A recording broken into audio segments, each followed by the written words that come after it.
Action. The realest, rawest podcast.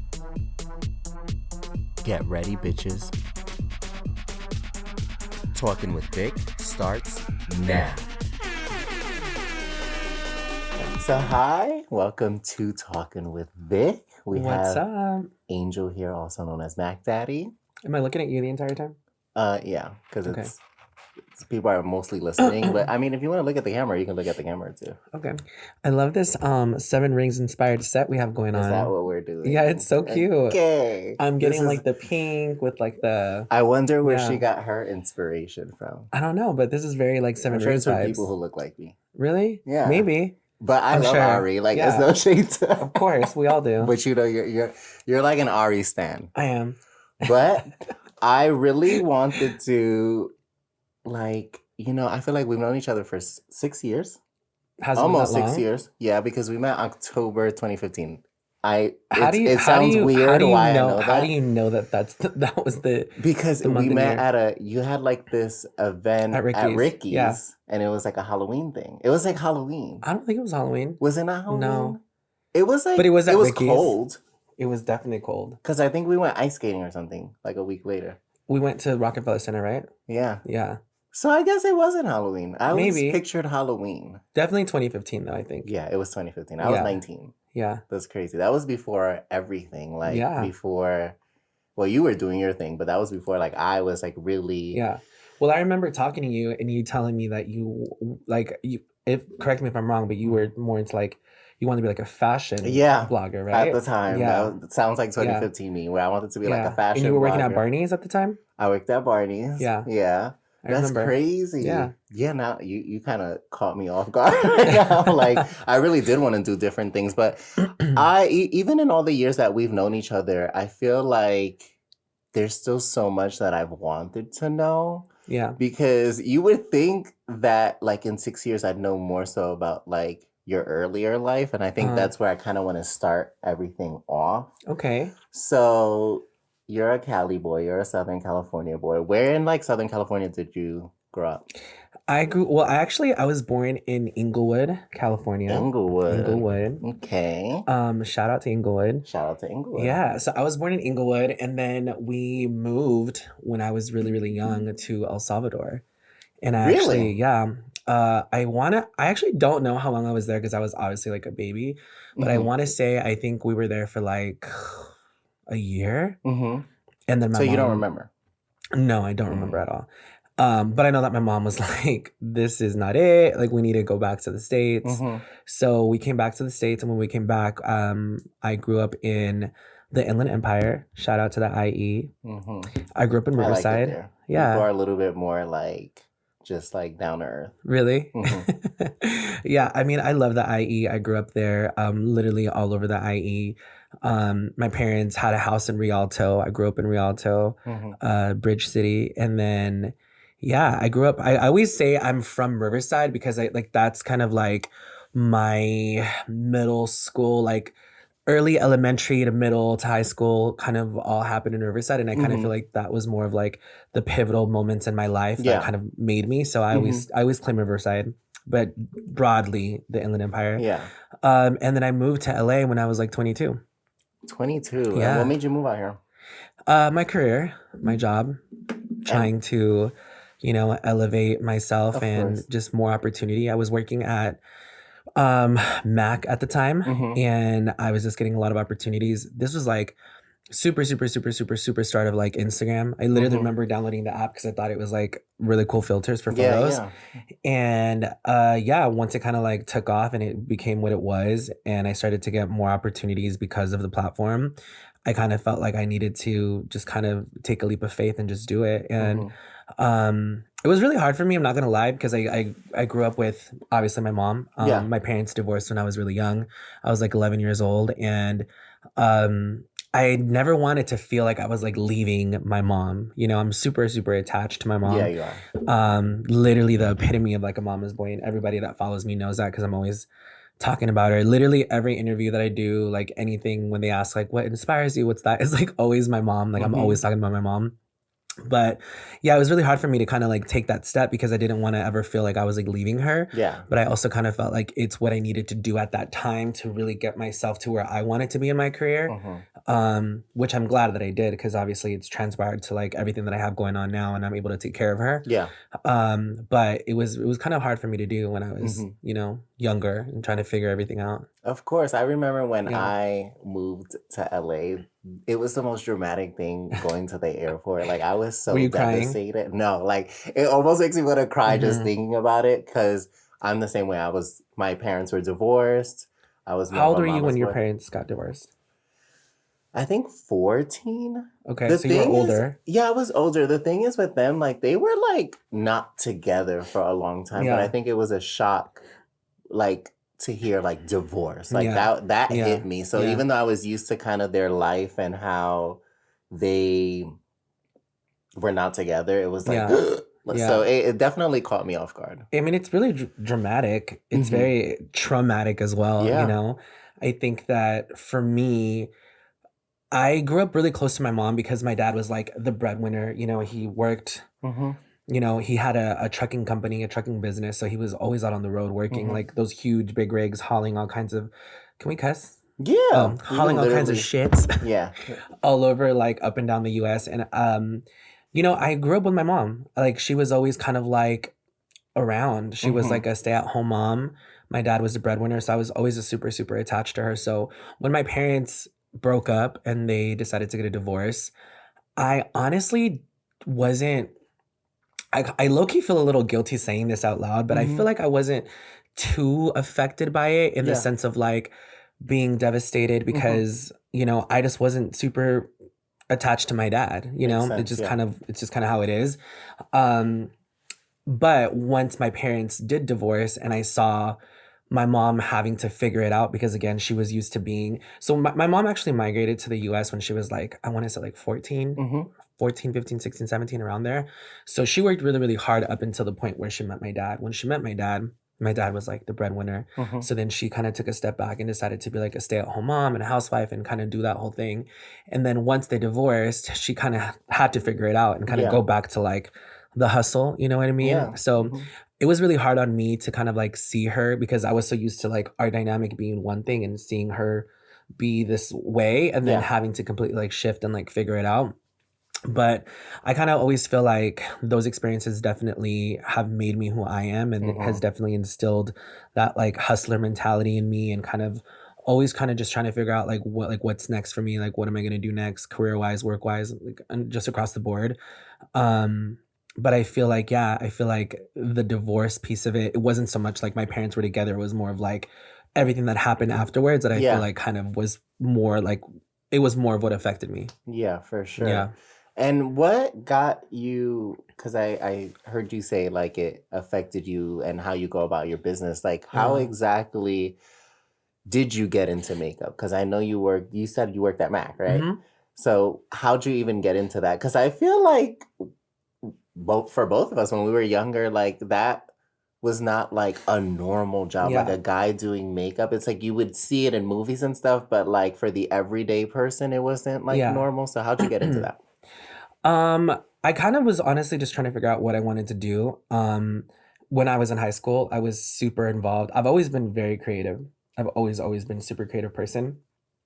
Growing up, both of my parents are from El Salvador, so we would go to El Salvador every summer, and we would visit family. And on my dad's side, my aunts and my grandma are teachers. So every summer that I would go, and their school schedule is really different than like ours here. So when I would go in the summer, they were still teaching.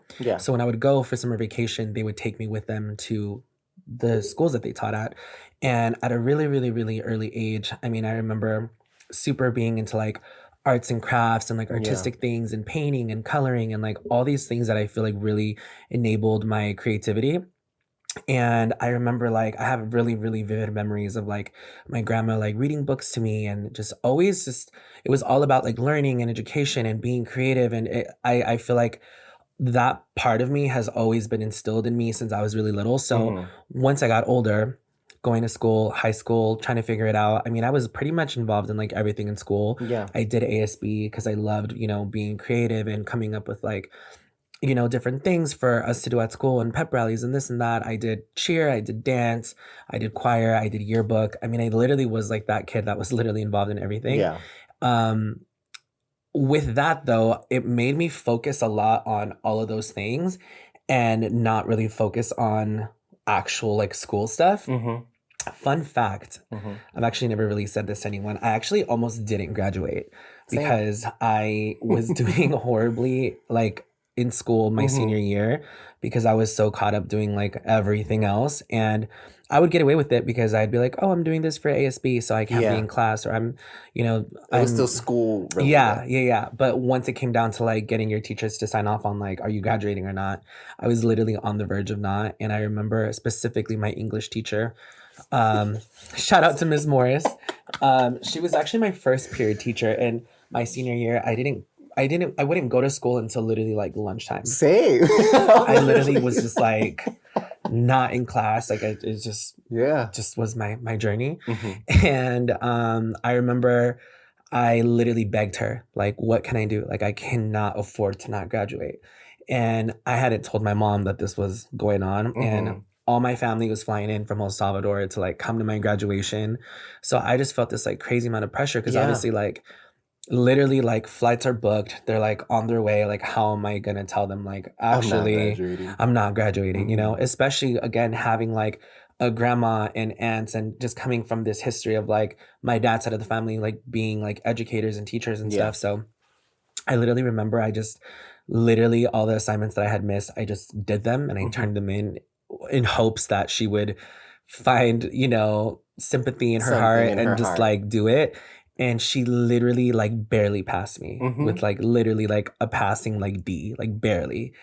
But yeah, so once I went to college, because especially I think like coming from a Hispanic household, especially coming from a household where your parents migrated to this country for more opportunity, I feel like people, especially back then, it was very much like the only way to really make something of yourself is going to school, getting a degree, becoming a doctor or a lawyer or this or that. Like that's kind of like, or it was standard. Kind of like the standard of the only way.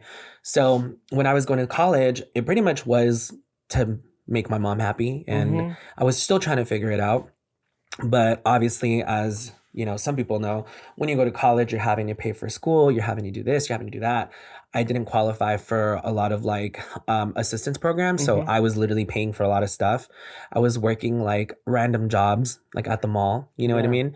And I just kind of found myself feeling like I was just doing myself a disservice because I was spending all this time being there, but I wasn't mentally there. Like I would be in class and I would just be thinking about a bunch of other things having nothing to do with like class. And I also did cheer and dance in college too.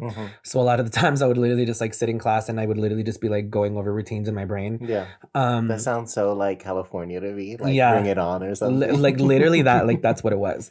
We were the Tigers. Shout out to Riverside City College. But yeah, it was, I just kind of found myself in this place where I'm like, what am I really doing here? Like I'm just spending all this money and coming to school, but I'm not really learning and I'm not really into this. And I just felt like it just wasn't for me. And I truly believe that school isn't for everyone. It's not. And I just knew that like I was destined for something more and I needed to do something that filled me creatively a lot more and like my soul, you know what I mean? And at the time, I thought I was going to be like a dancer. Like that was literally my dream. I wanted to be a dancer and going on tour with like an artist. Like that literally has been my biggest dream of all time. I used to want to do that. I would still love to do that. Like if I had an opportunity where like, I don't know, like let's just say we're going to put it out there. Like if Ariana was like, hey, Angel, I see you've been doing your thing. Like, are you down to like defend me on that kid's podcast? Exactly. And she was like, if she was like, hey, are you down to come on tour? I would literally probably drop everything and go. Really? Yeah. Like everything? Yeah. You're a nut. No, because it's literally always been like one of my biggest dreams. So it would be more so about the dancing than... It would be more about like the fulfillment of what I feel like that would do for me as a person and my soul and my passion. Versus like, I mean, she could literally say like, I'm literally not paying you anything. Like if anything, you have to pay for your flights and your hotels and your expenses, and I would still do it. Weird, I know. Hey. Yeah. But you do the dancing because you do. Yeah. You apply it already into what you're doing right Yeah, now. I mean, I find ways to incorporate it now. And like, even when I was freelancing and getting to do like music videos and stuff like that, like I always felt like I was like subconsciously around it, which was really, really cool. And it's kind of interesting how like makeup has transpired into these different things for me. But yeah, I thought I was going to be a dancer. And back then, the dance world was very cookie cutter. Like, unless you were 6'2", super masculine, six pack, trade, like you weren't booking any jobs, you know? So I felt like for me, once I started to get older and I was coming to LA and was finding auditions and all these things, I quickly kind of came to that realization that I wasn't going to have a successful career in that industry because I didn't look like that. So you went through the audition process? Like you would go to audition? Yeah. So I again, like I danced high school, I danced in college. I taught, that was one of my jobs while I was trying to figure out what I wanted to do. I taught at like different studios. I taught like my high school dance team. And I was coming to LA for auditions. I found like different like community sites, things like that, where people would like post auditions for stuff and random things. Like I remember like I auditioned for like Knott's Berry Farm. It's like an amusement park. And they would do Knott's Scary Farm every year. So they had like this Halloween show. I auditioned for that. I auditioned for Disney. I auditioned for like so many different things. And every time that I would go, I would find myself feeling like, okay, I'm getting cut literally in the first round. And it's not because I don't know what I'm doing or I'm not retaining the choreography or I'm not performing it right. But I felt like, okay, I looked at everybody that they were keeping and I just didn't look like them. I've always been shorter. I'm 5'7", you know. I've always been a little thicker, you know. So there's that. And then I've always kind of been a little bit more naturally flamboyant. And I think it's because I just grew up around my mom and all females and stuff like that. So I just didn't fall into the aesthetic of what I knew a lucrative dancer, a male dancer back then, like what that was. So I kind of figured like, okay, I need to figure this out because I'm not going to live the life that I want in this industry. And that's when I was trying to figure out like, well, what do I do? And that's when I was going to college at the time and just trying to figure it out. You know, I feel like we go through those years in your life where you're trying to figure out like, it's like a transitional what you're going to do. Yeah. I had friends at the time that worked in makeup, really, really close friends that worked at MAC. And I remember every time I like go visit them at their job, because again, I worked at the mall, I just always felt like it was just such a cool environment. And just like, it just looked like just such a cool place to be. Like everyone looked so different. Everyone had like a really unique individual style. And it honestly, like back then, no shade to MAC now, but I feel like back then, like they were like the end all be all of like the industry. Like if you worked at MAC, you were that bitch. No, you were, you know. And you still could be that bitch. Yeah. But yeah, so that's kind of what inspired that a little. And my friends were like, you know, you should try to get a job here. Like we feel like you would do so good here. And I've always been a people person. You know, I love people. Same. Yeah. So when I first, you totally are. You totally are a people person. Such a people person. Yeah, totally. And I got a job. I interviewed for MAC at a Nordstrom location. Didn't get it, but the department manager loved me and she was like, you should still, you know, we want to offer you a job in the cosmetic department, blah, blah, blah. So I started to work in cosmetics at Nordstrom. And same. We have a lot of parallels. So I worked in cosmetics at Nordstrom. Just like I worked at literally every single brand you can think of. I did Bobbi Brown. Yeah, I did Bobbi Brown too for a minute.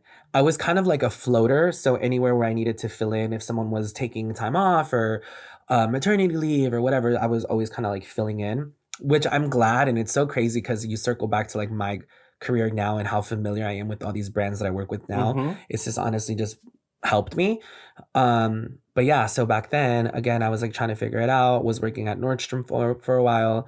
And at the time, my mom also got really sick and she had a stroke when I was like 19. And it was like one of like the craziest times of my life. And I remember when she was kind of recovering from it and kind of getting better and healthier, she's always been super vain, not like vain in a bad way, but she's just always been very much into like getting her hair done and makeup and looking good. I feel like Hispanic women like this is kind of a thing. So when she was kind of going through the recovery process from that, I turned to things like makeup to help her feel better and to help her with her self-esteem and to help her just feel better all around about what was going on. And when I really, really when it really kind of like was that light bulb in my brain that was like, wow, like this is actually like something that is helping her and that it is giving her a, you know, it's helping her deal with this. That's when I was kind of like, okay, this is so much more than just like product, and it's so much more than just like the surface. It's really something internal in the way that people feel. I wasn't out in high school like that, you know what I mean? I lied all the time, and people would ask me like, are you gay? And I'd be like, no, I'm not. Are you like, you know, exactly. So it also kind of helped me deal with like the way that I was feeling, and it just ended up really being this thing that was just all the way around in my life, something that was always subconsciously there, and something that always helped me that I never really realized until down the line. Yeah. It helped me with my self-expression and feeling more confident about myself and what I was going through. It helped me help my mom during a dark time that she was going through. And I helped people when they would come into like Nordstrom, and you know, you're like a therapist. I tell everyone, when you work in like beauty and aesthetics, like hair, makeup, nails, whatever, you're literally a therapist. People literally sit there and tell you all of their life problems. And I found myself doing that for a lot of people and helping them just feel better. And that's when I knew like that I wanted to pursue a career in makeup. I ended up getting a job at MAC like 3 years in after trying for so long. And then the rest is kind of history, because then when I started working there, that's when social media started to happen. That's when Instagram started to happen. And that's when I started to build the platform that I have now. And like I said, like the rest is literally history. Like that's kind of that journey with how I ended up in makeup. And when you started growing on social media, was it doing other people? Was it doing other people's makeup, or was it doing like your makeup? It was a combination of both, because I would post photos of like looks that I would do on myself, or I would post photos of like befores and afters of like clients or people that would come see me at like my job, like the regulars, you know. I also would post a lot of like at MAC, we would go to something called Update, which was basically like they show you everything that's coming. And I would literally like, when we would get the product in stores, I would take photos and swatches, and I would like post everything, and I would talk about product. So I feel like it kind of was a combination of like me being informative with product and things that were coming, but also like befores and afters, but also like makeup looks on myself. So that's where Mac Daddy comes from. That's exactly where Mac Daddy comes from, yeah. And so around this time, there weren't really like a lot of boys or anything that were doing that. So yeah, what do you feel like helped you kind of grow on this platform, doing something that was kind of more unconventional and not accepted? I think just the fact that I was doing it, it came with so much backlash. And this is again back at a time with Instagram where there was like the popular page, you know what I mean? Yeah. And that's how people would find you, you know what I mean? And I mean, I can think of like a handful maybe of people that kind of were doing it, but not really, you know? So I think that that's kind of what made me stand out, was the fact that it was something that was different. Something so different, and a different idea and a different concept. And even to be honest, like looking back at that now, it took me a while to also get comfortable with doing that, because the looks that I would post back then are like nothing compared to like what I would do now. Like I wouldn't even wear lashes back then, because I just felt like, okay, like I'm already doing the most, like that's doing like too much, or it's like too extra. So it took me a while to kind of be comfortable with it too, and build that thick skin that something like this takes. I think just anybody that puts themselves out on social media, you have to build, you know, tough skin to deal with. You're basically opening the door for anyone in the world to come and have an opinion, judge you or have an opinion, and you know that takes a toll on you and your self-esteem and your mental health and stuff like that. So it did take me a while to kind of get comfortable with it, but I felt like there was so much more positive that came with the negative, that it outweighed the negative, that made it worth it for me. And how did your mom react to like you wearing makeup? My mom's always been super supportive. When I dropped out of college, because I did drop out of school, she wasn't happy about that. I think if anything, she was just more like worried and concerned about like, what am I gonna do? Like, how am I gonna like build a life for myself and all these things. But I think once I started to work at MAC, and I kind of started to do it like a little bit more, she was just kind of all about it. And not only was I working at MAC, I was freelancing a lot. So I was doing like weddings and, you know, my regulars for just random things that they needed me for. And I was making a decent amount of money for being a college dropout, and, you know, kind of where I was in my life at that point. Yeah. And I've always been very much like, I've tried to help my mom as much as she can because I felt like she sacrificed so much for me. So even like my first job that I had, like I would literally give her like half my paycheck, you know, just to like help. So when that was happening and I was freelancing and I was working at Mac and I was making a pretty decent amount of money and I was helping her more, I think that's when she was kind of like, okay, it's not about the money, but I think it was more about like, You were like secure. I was doing something and she saw that it was, you know, lucrative and it was, you know, I was doing my thing. So, yeah. So I always joke with you, and I'm always like, I feel like in the years you've seen me kind of go through this transformation, because I feel like it was a lot worse in the beginning, Yeah. and I kind of would unleash all of my frustrations and talk to you about it, but I would never really hear anything on your end. So I'm kind of curious to see like what kind of like struggles did you go through being a boy, or maybe being of Hispanic descent, or anything that you felt like, you know, helped you grow, but at the time it just didn't feel like it was right. I'm trying to figure out how to answer that question. I feel like for me, I've always been like glass half full versus half empty. That's just kind of always the way that I've been. Yeah. I think I get that a lot from like my mom.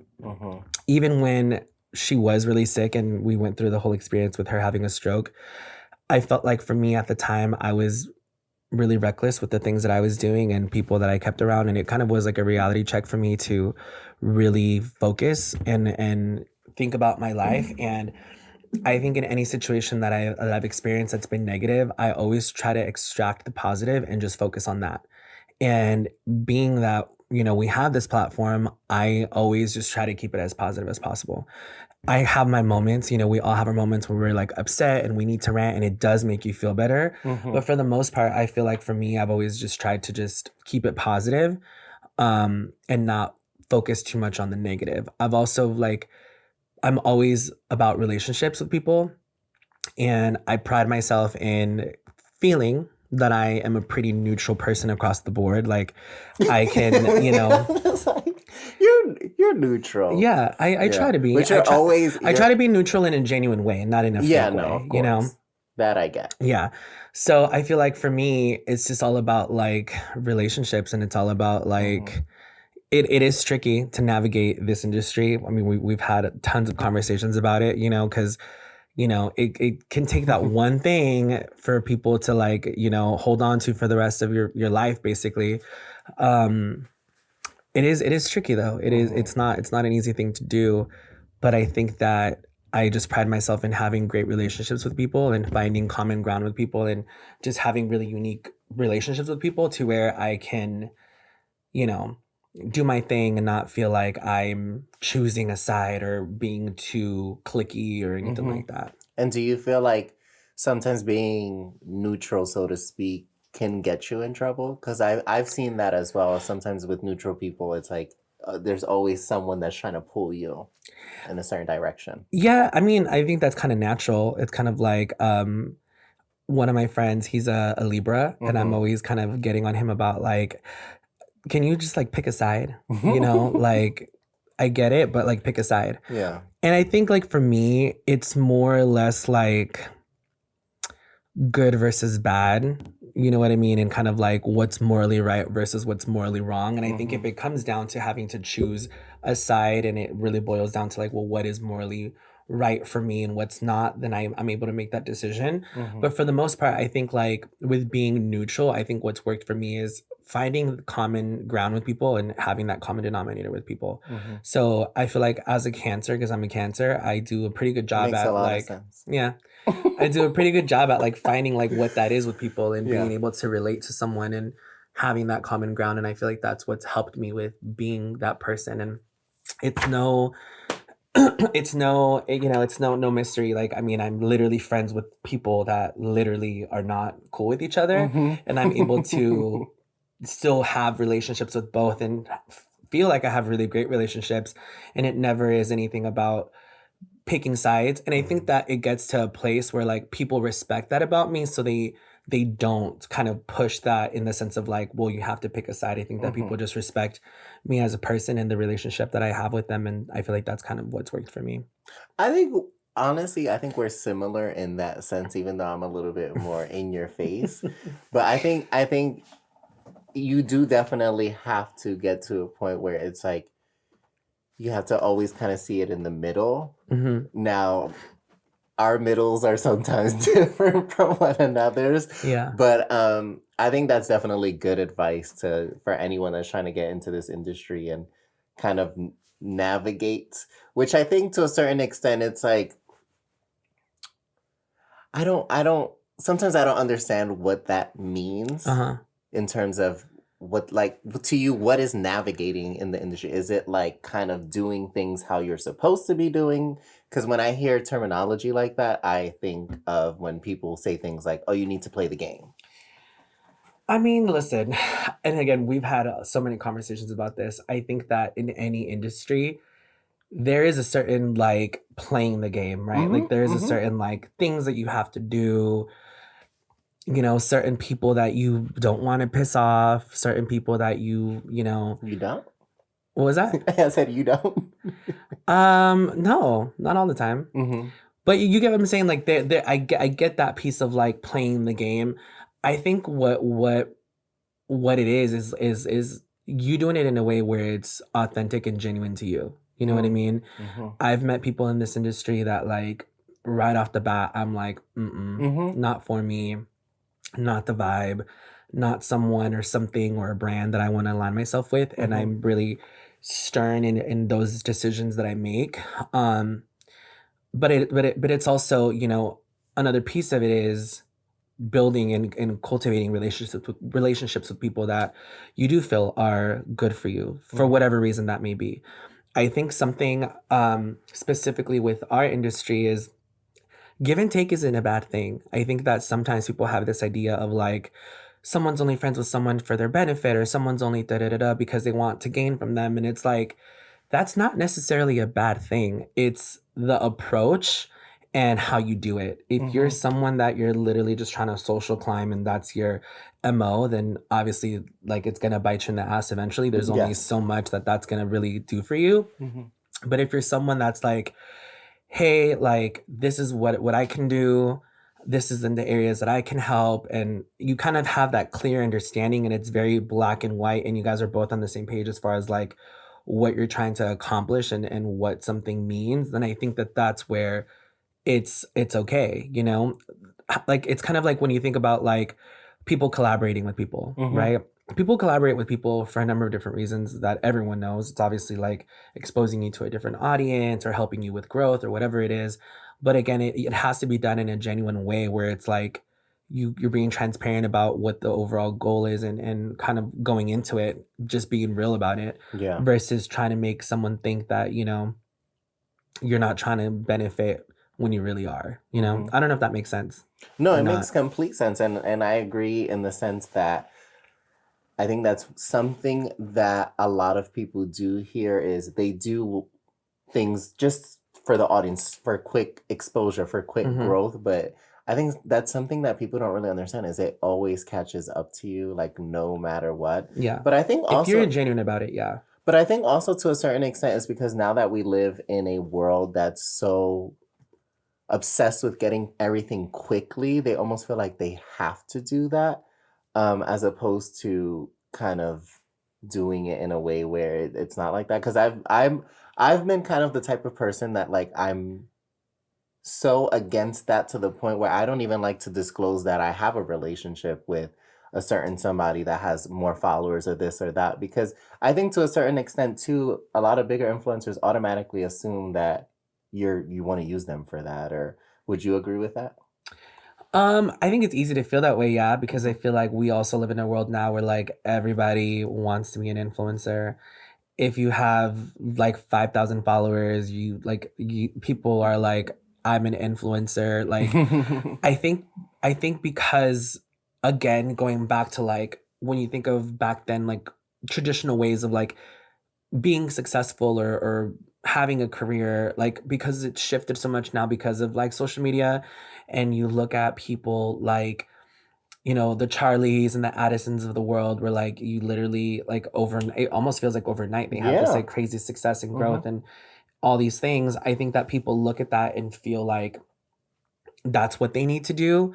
But for me, and we talked about this, I've always been about like the bigger picture. I've always been about longevity, and I've always been about making the decisions that are going to give me that versus something that's going to give me instant gratification. Mm-hmm. That, yeah, it might be cool in the moment, but down the line, like, is that something that is going to give me the longevity that I want, you know? And I think it's about being smart in the decisions and the opportunities that you take, the people that you align yourself with, the brands that you work with, the things that you choose to express yourself about or not. And it's not about like, you know, I know you're very much about like being unfiltered and speaking your mind, and that's great, you know? But for me, it's about like picking and choosing when it's appropriate to do those things, and why. Like, what is that really doing for you? Is it if it's something that you're super passionate about, then 1,000% speak on whatever you want. But for me, I've always just been a little bit more like, I kind of ask myself all of these questions before I kind of take or choose the way that I'm going to approach something. Like, is this something that's really that deep for me? Is this something that I just need to let roll off my back? Is this something that, you know, I do need to speak up about? But again, it's just kind of just being smart about the decisions that you make, because again, it's a really small industry. And it's all about, you know, relationships at the end of the day, I feel. I think for me, I think I've gotten a lot better for sure, because I used to really be super unfiltered. But I think for me, I'm someone that's more about like peace of mind. And for my peace of mind is being able to say, I express myself how I wanted to express myself. And there's really no confusion in my intention of what I said.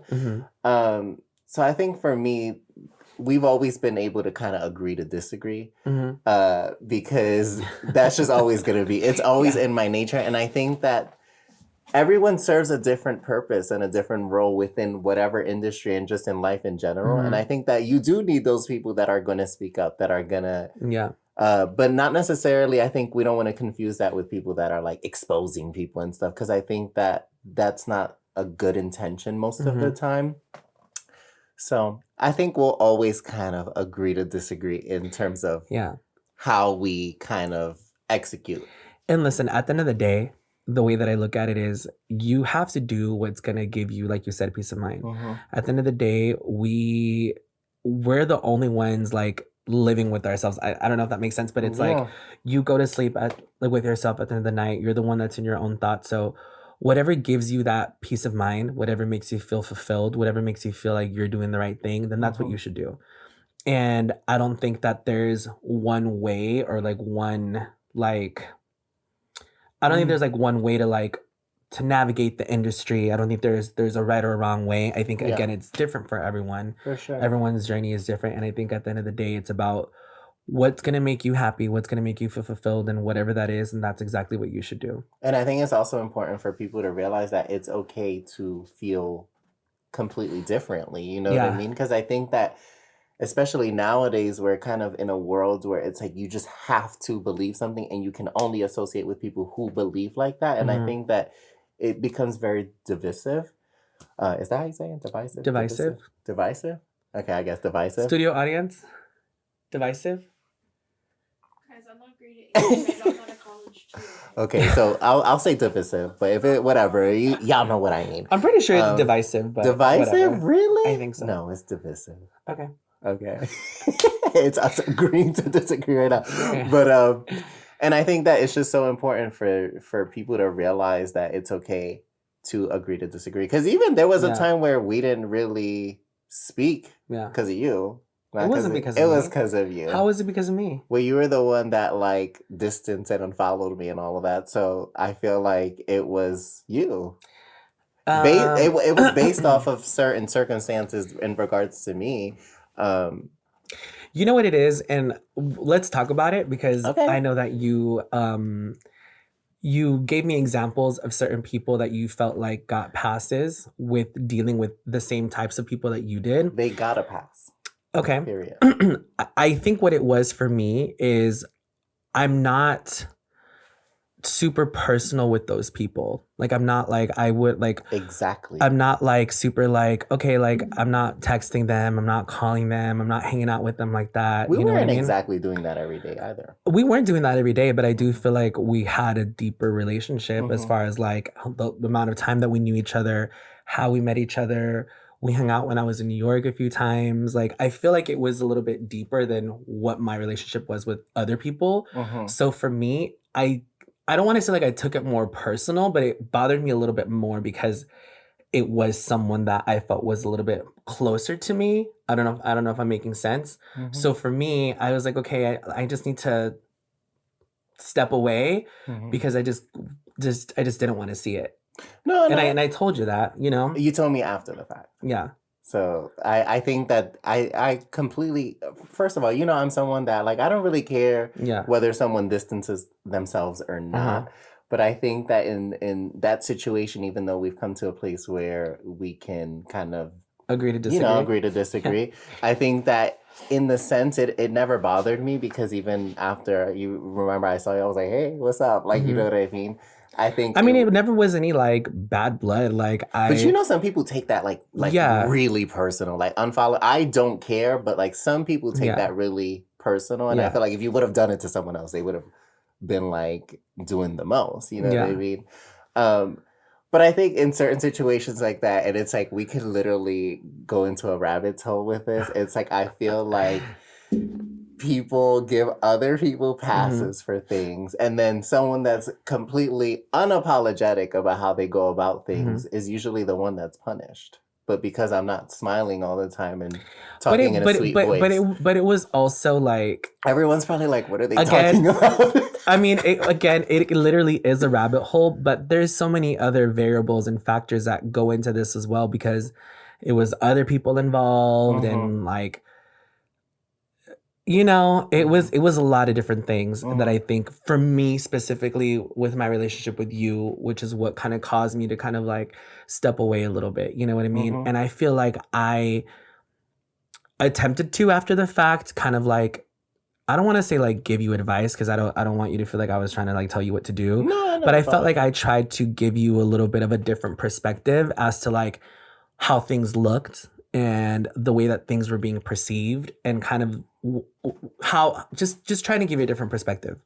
You know, just like you give me a different perspective when we talk about it, you know, and I accept it and I'm open to it and I try to see your point of view, you know what I mean? So for me, I kind of felt like I was trying to give you a different perspective with kind of the way that things were looking and how things were being perceived. And I think and that's at the end of the why day, I it's your never. choice, like what you want to do. And I think that's why I received it, but I didn't necessarily care because I don't care how things are perceived. And I think that that's why I've always been the way that, because I get it. It could look away, but that's not what perception. it is. What perception is huge. But, Perception is huge in the sense of like, I might not mean something the way that it's being perceived, but if I know that that's how it's being perceived, then it's my choice whether or not I want to clarify. Like, yo, like this isn't what I'm trying to do, or this isn't how I mean it, versus like, well, it's not my problem. And then it turns into, you know, the way that it's perceived being the way that it's perceived, and then what comes after that. I don't know if that makes sense. It makes sense. What I'm trying to say. It makes sense. I don't know if it's just a situation where it's like it makes sense for I think it's like an East Coast thing with the you, majority of the population. And it might it's not going to make sense with me because I will literally tell you what it is. But I think people, especially in this industry that's become so, like you're either on this person's team, on that person's team, it's like people want to see what they want to see. Especially when they have personal issues with certain people or when they have like, and it's like with me, it's like, I've just always seen this double standard when it comes to me. And I hate saying that because it makes me sound like I'm some victim or it's like boo-hoo me. And that's not how I feel. I just feel like in all of the years that I've done what I've done, there's always been, I can literally do cartwheels and fireworks will be going off and everyone's just kind of like, huh? Y'all hear something? Like, you know what I mean? I've always felt this kind of energy. And I know we spoke about it before we started recording. And I know you were like, do you feel that you had a hand in any of this happening? And I definitely do. Like, I'm not oblivious. I'm also very self-aware in the sense that I know that I can turn people off. I just don't necessarily care. Well, something that I've learned, honestly, yeah, something that I've learned, and it took me a while to be okay with it, is we're not for everyone. yeah. And that's just the reality of life. Like, you're just, that's just, and it took me a minute to be okay with that, because I've always been someone where, like, again, the cancer, trying to be You neutral. want everyone to. Yeah, to a certain extent. But it took me a minute, and once I was finally okay with that idea and that concept, then I was just kind of like, okay, cool. I'm not for everyone. And I feel like that's just kind of how it is. And there's nothing wrong with that, you know? It's just, if everyone got along, like, the world we lived in would be so different. It would. But that's not how it is. I just think that when it comes to, like, when we talk about, like, the industry, when we talk about, like, the makeup world and the influencer world and working with brands and this and that, I think that perspective is something that can make or break you in the industry, in the sense of, like, you know, how successful you are in the lane that you want to be in. Yeah, I mean. He said, yeah. Like, no, because I get it. And that's sometimes that. But I get what you're saying, where it's like, I get what you're saying, where it's kind of like.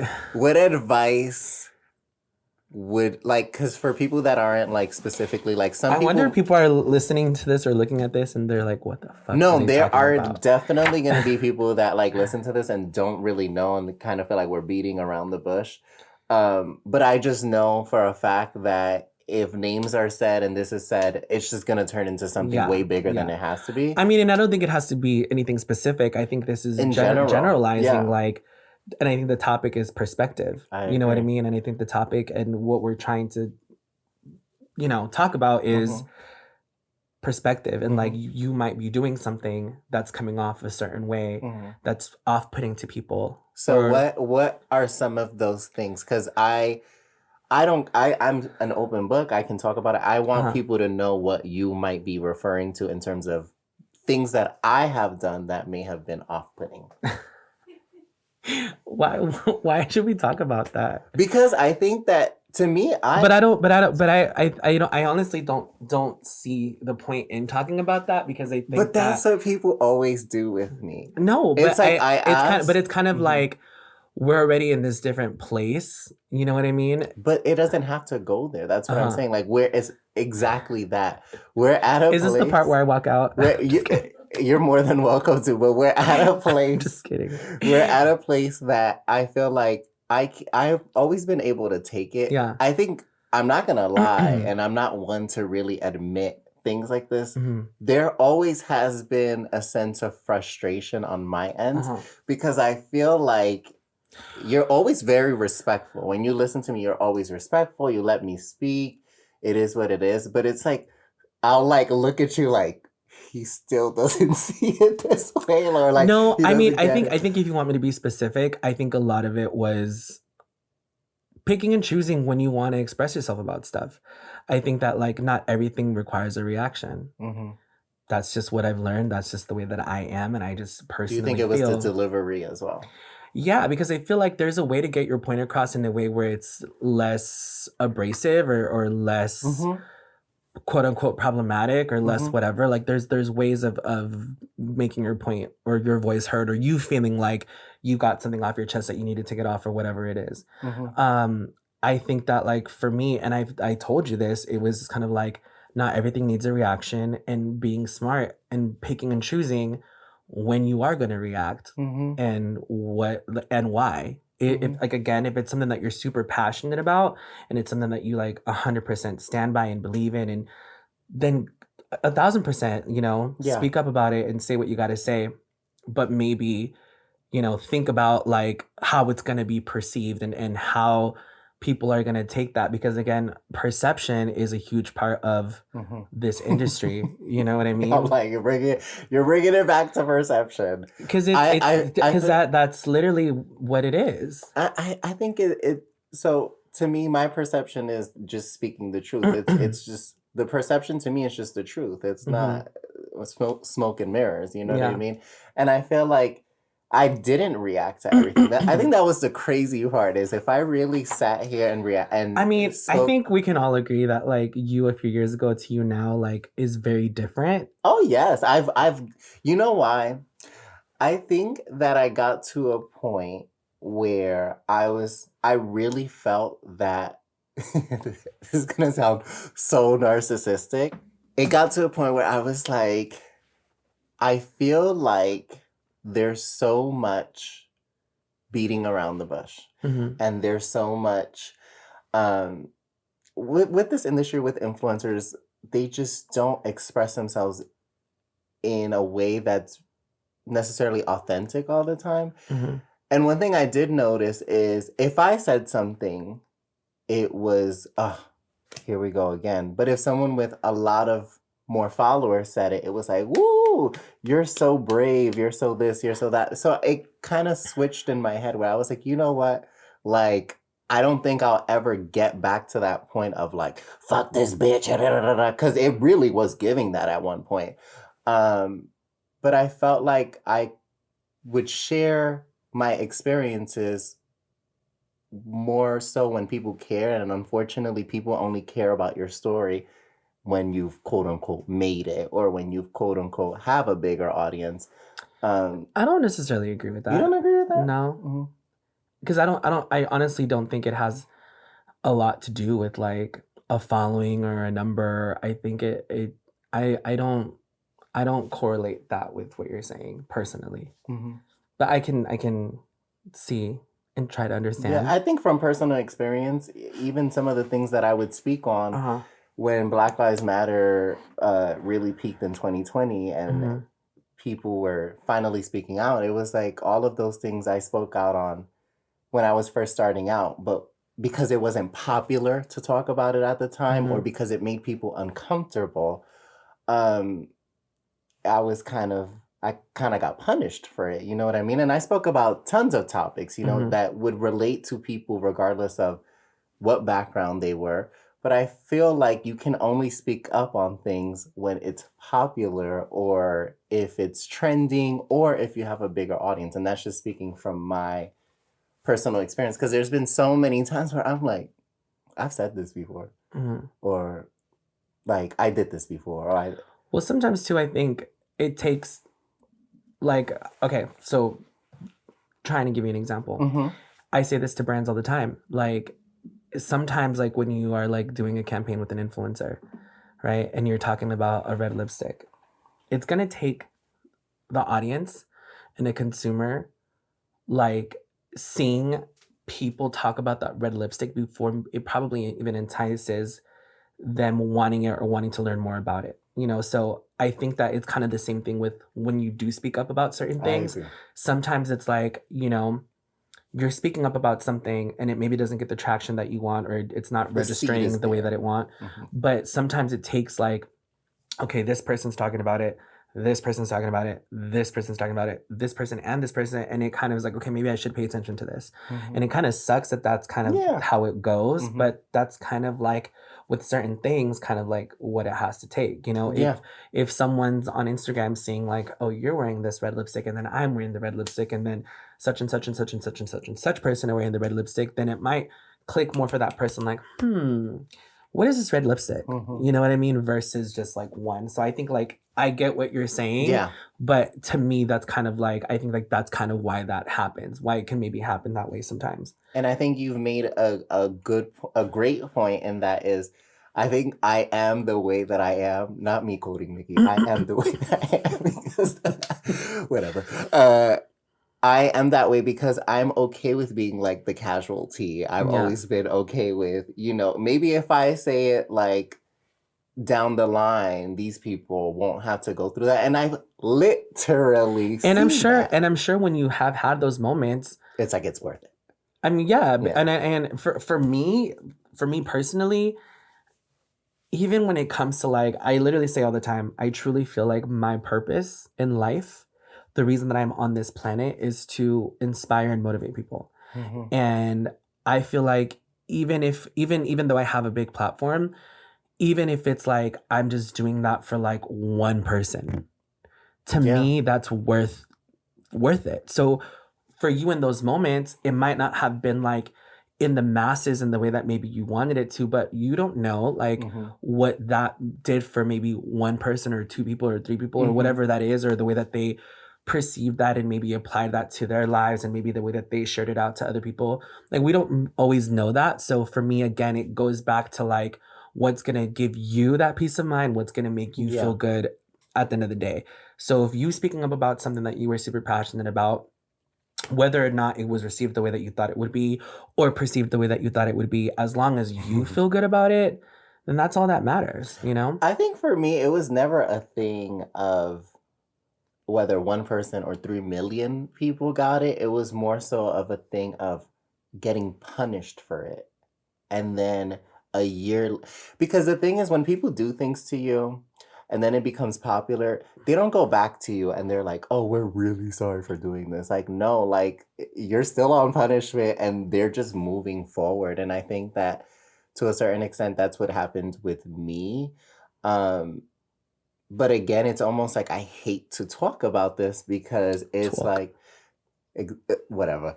It is like, I feel like it makes Do you me feel like, look like a victim. let me ask you a question. Yeah, ask me. Do you feel like you've already said that you wouldn't change anything, which Yeah. I feel the same Well, way I said about that my before. I don't life. think I said it like on recording, but I Okay. already told you. I was like, going back, I would not change it. You wouldn't change anything. Yeah. Okay. Do you feel like you haven't had the growth maybe that you've wanted to have because of these things? Yes. Okay. Because of speaking out, I think that that is really the only reason. I think, to be completely transparent with you, I think that I do things that other people don't do. I'm very consistent. I have high quality, and I'm talented. And I feel like it's not always about that. And in this industry, sometimes it's just who gets pushed and who doesn't get pushed. But I think what bothers me is more so the fact that I've been punished based off of speaking out on things that need to be spoken about, in my opinion and in my perspective. And in the same light, see people that are exposing influencers and doing this and being rewarded for that. It's like, Yeah, but I also think that like sometimes like when those things happen, it's kind of like it's just life isn't fair. You yeah. know, life And I'm life aware is of that. literally And that's why not I'm fair. still here. You know, hmm and I've had many moments where I've seen people that I felt like didn't deserve an opportunity or didn't deserve a campaign or like whatever. hmm And and it's like I can either choose to sit there and be like, speak up about it and express the way that I feel and and then in turn put off other people. But that's not what I do. That's not what I do. I don't speak out on things that have happened. I speak out on things that just need to be spoken about. Things that I'm sure you've even gone through. Well, what I'm trying to say is at the end of the day, it's like when you do speak out on for whatever the reason is, like whatever comes with that, you just kind of have to accept. So if I sit there and there's a brand that works with somebody and I'm like, fuck this brand, and then they never want to work with me outside of that because I publicly said that, then that's just something that I have to accept because that's something that I did and that I said, So that's why I'm saying, like, when we were talking about like navigating, that's when I'm kind of like picking and choosing when I want to express myself about something and when I don't, because I need to be okay with whatever comes from that, But I don't call out, and I'm just saying this from like I'm just like generalizing completely in general. But it just, everything that you're saying just brings me back to my point of like, I don't go out saying so-and-so brand and so-and-so influencer and so-and-so agency and so-and-so manager. But like, that doesn't matter because when they know that it's about them because they've done wrong, they take it out on you and the thing is like, in this industry, it's not like I don't like you and that's it. It's like I don't like you and then I'm gonna tell 50 people that you're horrible and that you're this and that you're that. And that's the thing that's always triggered me, because I'm someone that, even if we don't necessarily care the most for each other, I'm not going to be low down and dirty. And I think that a lot of people have been very low down and dirty, not only with me, but with people that I've also seen experience these things. And I think that's why it does seem unfair, and it does seem, and of course you just have to accept it, but I think that's why it is so important to speak out, because these low down and dirty people are speaking out. So why, and again, it's like, I feel like it's worth it to me, like it's worth it. And it's not about the notoriety or anything, because I have not gotten that, you know what I mean? It's just about feeling like, you know, there's been some light shed, so that if someone's coming into this, they're not surprised and they're not shocked. Because I think that that's why so many people like fall apart in this industry, because nobody talks about it, and then they feel like, oh, I can't say anything, I can't talk about it, oh, and then they just go crazy, you know? So that's just me. But again, I think that also, because this is not supposed to be a battle of ideologies and what, I think that everyone serves their purpose. It's like, even like in the military, like not everyone is on the front lines fighting. I'm the frontline fighter, but like not everyone is serving that role. Yeah. You know what I mean? So, you know, sometimes we need people like you. Sometimes we need people like me. Listen, I think, just to, you know, my last 2 cents when it comes to that, I think that everyone's journey is different and everyone's experiences are different, and no two are the same. And what works for me might not work for you, and vice versa. And that's totally okay. And I think that the fact that you have managed to still do what you do. I'm the little engine that could. But listen, there's so many engines that fall apart that don't. Yeah. So to me, in my book, that's already a win. You know, I feel like it's made you pivot into different things and explore different ideas of the type of content that you want to do, and even like your podcast, you know? And it's like, if it wasn't for those experiences, like, would you be doing this now? Probably not. So there you go. And I think that this is something, and I'm glad you kind of segue into this direction, because I think that that's someone that people look at me extracting the positive. Oh no, you're actually, the thing is, I've never been negative. Okay, the truth is never negative. It's just sometimes people are uncomfortable and don't want to hear it. That's not negativity. That's the truth. You know what I mean? But what I will say is that, again, like what you said, it pushed me into a different direction, and I think all the things that I went through were worth it. You know what I mean? Because I have peace of mind. I can literally go to sleep at night and not think, oh my God, I can't believe I did this. Oh my God. Like, so I think it's also important for people to know you don't have to be so blunt and so crazy like me. Not that I want to say I'm crazy, because then the narrative continues. But again, there's both ways. But I kind of want to go into now, like, what do you see yourself like doing like in 10 years? Like, do you plan on let's actually go back really quick before we talk about the future. How did your brand start? Like, how did you get into starting a brand? Because, like I told you earlier, I was like, you did the brand thing before that was a thing. Like, nobody was doing brands at the time. That was something that, like, it was almost like, for someone like me, I mean, now it almost feels a little bit more accessible, but at the time, it didn't feel like that. So how'd you come about that, and how did you plant that seed and it grow into what it is now? It kind of stems back to why I got into makeup, and again, kind of like how it made people feel. And for me, when I was working a lot more actively, like freelancing and stuff like that, there was just a lot of things that I felt like I was missing that would make my life easier with being an artist and, you know, working in the industry.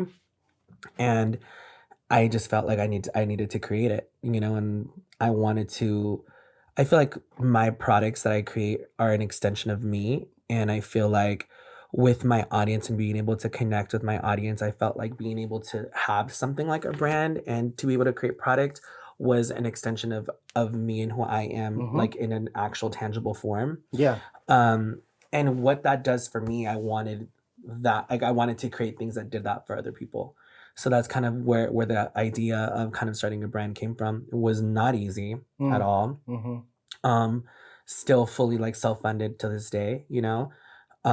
Literally kind of trips me out that we're literally going into like our 7th year of being, you know. Mm-hmm. But that's kind of what inspired that, was the idea of wanting to create things for people that gave them what makeup gave to me, whether it was the way that I felt on the outside or the way that I felt on the inside.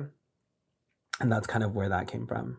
And was it like in the beginning, like, because I can't even imagine that pressure. Like, was it scary? And is it something that you felt like took a life of its own, or was it gradual? Like, I mean, I think it was definitely gradual. I always say that I kind of feel like the first few years was just all just trial and error, learning, because there was no one guiding me. There was no one holding my hand saying, this is what you do, this is what you don't do. So the first few years were definitely all just trial and error, figuring out like what works, what doesn't work, from aesthetics to the people that I was working with, to the labs I was working with, to manufacturers I was working with. Like everything was just like a huge learning lesson. I kind of feel like it took a minute for me to figure it out, to where like now I feel a lot more confident with the way that we do things, and internally with like the team that I work with and how I work with them and our processes and the way that we do things. It took a while, and even now I still feel like we're not where I would like us to be, but I'm always again just trying to figure out like what's next, how do we keep growing. But it definitely took a minute, and it definitely is scary, especially when you're investing like all of your money into something and hoping that it's gonna, you know, work out. Because again, like it's very expensive. It's not cheap, you know, having a team, and also feeling responsible for people's livelihoods, like the way that I do, you know, and feeling like I need to make the decisions that are smart for me, for my company, because I do have employees that, you know, their livelihood relies on this as well. So it is a lot of pressure, and it is a lot to kind of like handle and take in. But again, I think that I just learned from my experiences, and I feel like I am fortunate to where I have an audience and this platform, and people believe in me and my brand, and we've managed to do what we do and continue to do it, you know? Yeah. Are there any other businesses that you would be like interested in like going forward? Yeah, I mean, there's like so many different businesses that I would want to do. I've always wanted to do like something in like the nightlife world. I could see that for you. Yeah. I've always wanted to own like a restaurant, like a lounge restaurant kind of moment. That's definitely something that I'd love to do down the line. Something like a club is definitely something I'd love to do like down the line. There's all these things that I would still like to do. And just to kind of touch on what you were asking me earlier about like the future, I think that beauty will always be a big part of me, because it's what gave me my platform and what inspired everything. But I definitely think that I can see myself going into like different things, of course, because of beauty. I think it'll always be a part of me, and I'll always be involved to some capacity. But I definitely think that there's other things that I would want to do down the line for sure. I mean, I plan on milking this as far as like, you know, this influencer kind of world, whatever you want to call it. Like the personality but I also feel like, you know, we're getting older. You know, I also feel like there's new generations. I also feel like this industry it evolves so much, like every single day, and things change every single day. And to me, it's about like, okay, like I'm doing my best that I can to still stay in tune and to still change and evolve and grow as everything around me does as well. Yeah. But I also kind of, you know, have to start thinking about like, all right, like what's like the future. What's the future? And what's gonna, you know, secure the lifestyle that I want and being able to provide for my family, you know? No, of course. And I'm excited. Yeah. I could so see you when I open the club. You got to come through. I'll come through. You know, I'll only positive vibes at the club. Maybe I'll rant about the service or something. No. Yeah. Don't go off on Yelp. But Are you a Yelper? I'm not a Yelper. No? Okay. I'm actually, like, even what happened at Starbucks earlier, like you saw, I let it go. I'm actually really... Come on, personal growth. No, I've never, like, if with service people, like, if you're a server or anything, like, I'm actually extra nice. Mm-hmm. I think it comes from working retail. Like, I know what it's like to have people down your throat and be annoying. Yeah. So same. Don't try to play me. But I want to thank you for stopping by and talking Of to course. me. I'm so happy for you when you invited me. I was like, of course. No, you really were. Like, you were so down, and I appreciate it. And I genuinely, regardless of whether we agree or not, one thing I will always appreciate is the fact that you said what you said, and you've always been so patient and so respectful of, you know, even how I go about things. And that's a lot more than I can say for a lot of people, because I think, especially when you don't have tons and tons of history, people will kind of just be like, whatever. Yeah. So I appreciate you always sticking out, except for those couple months, man. You wanted to unfollow and be petty. Maybe you were rubbing off on me a little bit. You know, that little Vic energy. But thank you so much. Thanks for having me. And thank this you was guys. Fun. Good. And thank you guys for listening. And yeah, it was cute. We'll see you next time. Bye. Thank you for listening. And remember to tune in to Talking with Vic every Friday.